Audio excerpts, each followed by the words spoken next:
spoiler warnings, game.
The day they said would never come is finally here at last. The sequel to The Legend of Zelda Breath of the Wild, The Legend of Zelda Tears of the Kingdom. What a mouthful of a sentence. The sequel to The Legend of Zelda Breath of the Wild, The Legend of Zelda Tears of the Kingdom. Anyways, the day is finally here. The game is out, and I've been playing it nonstop. It's becoming a problem. I haven't seen my family in weeks. Please help. Now, the idea of a Breath of the Wild sequel was simultaneously exciting, as Breath of the Wild was one of my favorite games ever made, and also eyebrow-raising because, just how do you even make a sequel to a game like Breath of the Wild? I mean, that game was already jam-packed with so much content and brilliantly designed. At best, I was expecting it to be just more Breath of the Wild, which is not a bad thing to me at all. And at worst, I don't know, I guess to turn it to Frogger, I guess. So now that I've had my hands on it for about a week, how do I feel about it?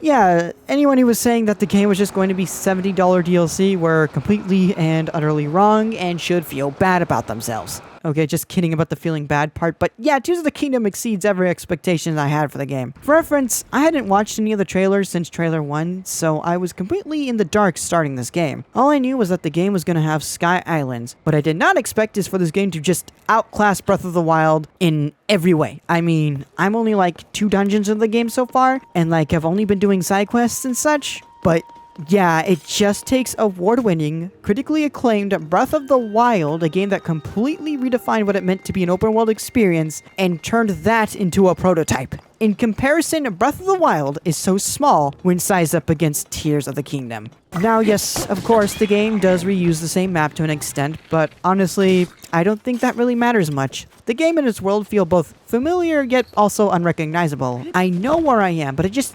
feels different. The energy's not the same. This game is also just jam-packed with things to do and see.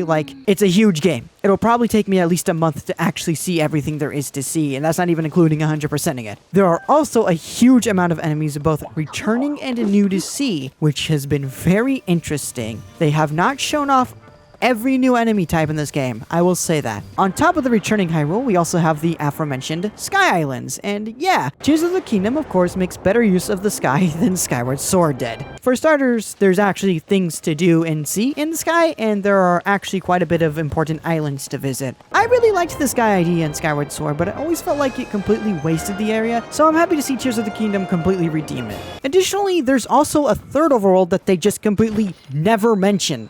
How they avoided talking about it was so shocking, and I don't think I want to give it away on what it is, even though the video does have a spoiler warning, because it was a surprise finding out about this area, and I kind of want to spread that magic. Now, what's a Zelda overworld without a tool that lets you move around it really fast? In Tears of the Kingdom, you can traverse with horse, with boat, with paraglider, or with a car you assembled using the junk you found on the ground like this is Lego Racers. There's a lot of ways to actually get around in this game, way more than Breath of the Wild. Speaking of things that are way better here than Breath of the Wild, your abilities! Link has decided he no longer wanted a futuristic iPad and has now replaced his left arm with a way cooler one that does way cooler things than the Wii U gamepad. Another L for the Wii U. I really like the abilities in this game. They're all fleshed out and well polished individually, but they also just really work well together. Each one of these abilities could have just been a central gimmick in its own Zelda game, but no, they just gave you 4 Zelda games on one arm. What a deal! Ultra Hand is just magnesis, but better because you can use it to assemble vehicles and contraptions together, and an object doesn't need to be metal to be picked up.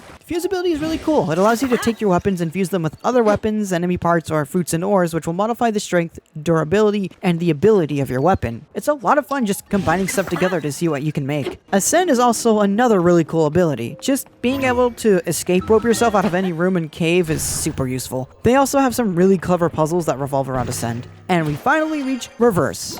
I'll be honest, Reverse is probably the one I've used the least. That's not to say that it's bad. No, the few use cases where I actually had to use it were cool. It's just not the most relevant ability for most situations. And lastly, I want to talk about the shrines, dungeons, and the story. Yes, shrines are back, but don't worry, they're way cooler and even more well designed than the ones in Breath of the Wild. The shrines and Tears of the Kingdom are all pretty unique, and there aren't a whole lot of repeat ones, which is impressive because of supposedly there are like way more shrines in Tears of the Kingdom than in Breath of the Wild. Dungeons are back as well, and while I personally don't feel them to be that much different than the Divine Beasts, the 2 that I've done so far were really unique both aesthetically and gimmick-wise, but they still follow the same central idea of activate the 5 things to get to the boss. I mean, the way you activate the 5 things is definitely more complex than just scanning your Sheikah slate, but it still does retain that aspect. And finally, the story. Yeah, the story so far from what I've seen is way more involved than it was in Breath of the Wild, so if you're worried about the narrative, you can be rest assured that it does in fact exist. So yeah, those are my early impressions on Tears of the Kingdom. Overall, it's a masterclass of game design, and I think it might become my favorite Zelda entry. I'm not even kidding. They addressed nearly all the feedback from Breath of the Wild, so if you felt that Breath of the Wild was a little weak, I implore you to give this game a try. And with that, I'll see you in the next review.